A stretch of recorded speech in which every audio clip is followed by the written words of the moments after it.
Hello, let's talk about remote control. If you order a prop activator with remote control, you will get a main unit controller and these two devices. This is basically your remote control unit.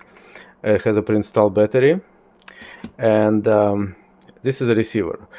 And it's been tested before, and usually I'm putting labels for you, and everything is pre-wired. So what you have to do, you have to match labels with corresponding labels on a board. So that's your input for remote control. This is for your step pad. This is for your remote control or motion sensor.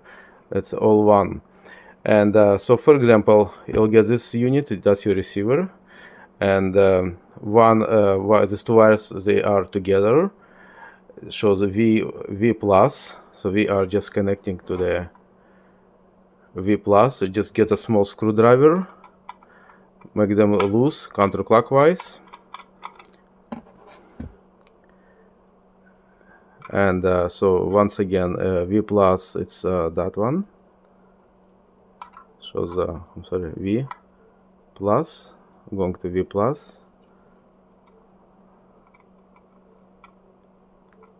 Okay, don't force it if it's maybe just too small. Just sometimes you need to open that hole more, a bit more.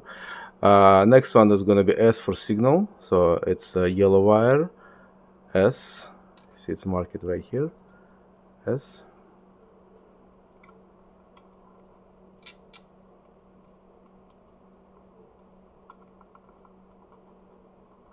Okay. And G for ground. So that's going to be your last connector right here.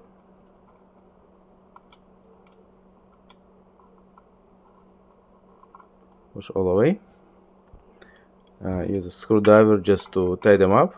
Don't overdo it. Just make sure that nice and tight, not coming out. Okay, so your assembly is ready. That's your receiver. It's already communication is done.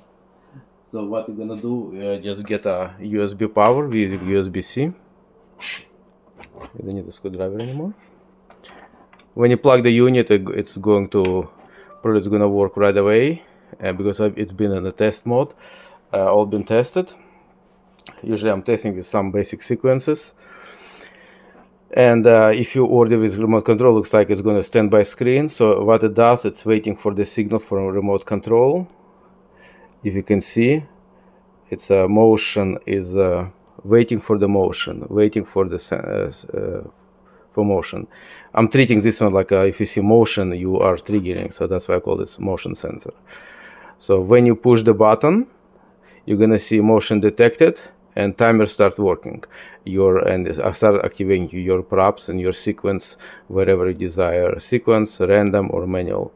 So you're gonna see it's detected.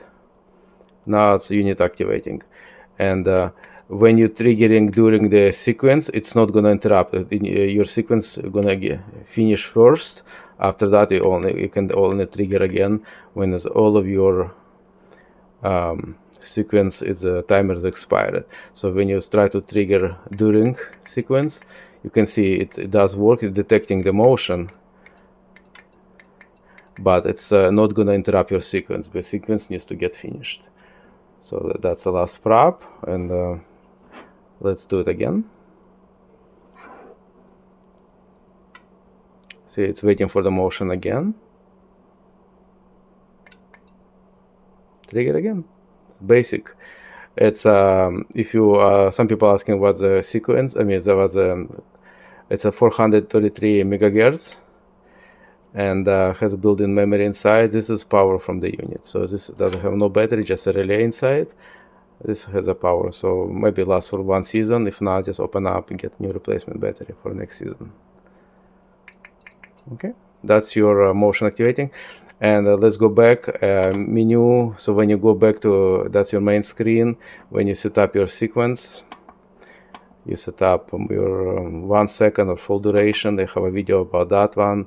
It's individual timers. So now last screen is going to be your use sensor input. That's when you set up your you're gonna basically, it's asking if we're gonna use trigger or not. If it's not, it means unit control will work just sequential. When when sequence expired, go back to again. So it's just keep in a loop. If you have if a motion is on, you sensor yes, it means it's waiting for the input from the sensor. Okay, so we're gonna put yes. There we go. Okay, have a good day. Bye bye.